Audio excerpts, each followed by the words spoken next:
notwendigen 500 Unterschriften zusammen von politischen Amtsträgern wie Bürgermeistern. Ich lehne. Die Rechtsextremen kämen aktuell auf 16%. Sarkozy im Kampf um Stimmen umgarnt jetzt Le Pens potenzielle Wähler. Lange hatte er auf seine Freundschaft zu Angela Merkel gesetzt, das kam nicht an, also umgedacht. Illegale Einwanderung auch sein Thema, eventuell will er sogar Grenzkontrollen wieder einführen. Écrit en toutes lettres sont celles de Marine Le Pen qui personnalise son entrée en campagne. Je ne suis pas la candidate du Front National, je suis la candidate soutenue par le Front National. Il y a un acquis. Père président d'honneur du parti, que Marine Le Pen fait son entrée. Ah bon, on est deux, ce n'est pas la même chose. On va pas être que deux, j'espère, hein, quand même.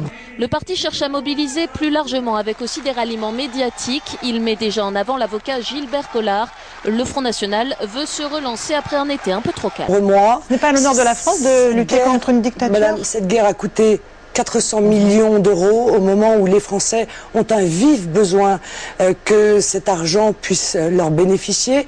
Je vois bien l'opération un peu électoraliste, les jolies images à la télévision de Monsieur Sarkozy qui est acclamé par une foule.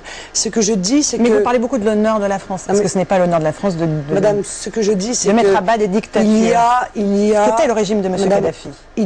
Oui, bien sûr, mais c'est pas moi qui l'ai reçu, Madame. Pendant 6 longs jours. C'est Nicolas Sarkozy qui a reçu M. Kadhafi. Ce sont les émissaires qui travaillent pour M. Sarkozy qui ont été... Je dirais en 1988. Non, Madame, il s'agit là évidemment d'une diffamation et les Français auront bien compris que M. Bongo n'avait aucun intérêt à aller donner de l'argent à quelqu'un qui n'avait aucune chance, en l'occurrence, d'être élu, ce qui était le cas en 1988. Ce que je crois, en revanche, c'est qu'il s'agit là d'un contre-feu allumé pour éviter que l'on s'intéresse au livre de M. Péan, La République des Mallettes, qui fait des révélations, madame, qui sont absolument horrifiantes sur la manière dont des affairistes ont pris le pouvoir au sein même de la République française, des gens qui pour certains sont issus de la mafia et qui défendent leurs intérêts particuliers. Fast 18% für die rechtsnationale Marine Le Pen, der eigentliche Schock der ersten Runde. Sie will keine Wahlempfehlung.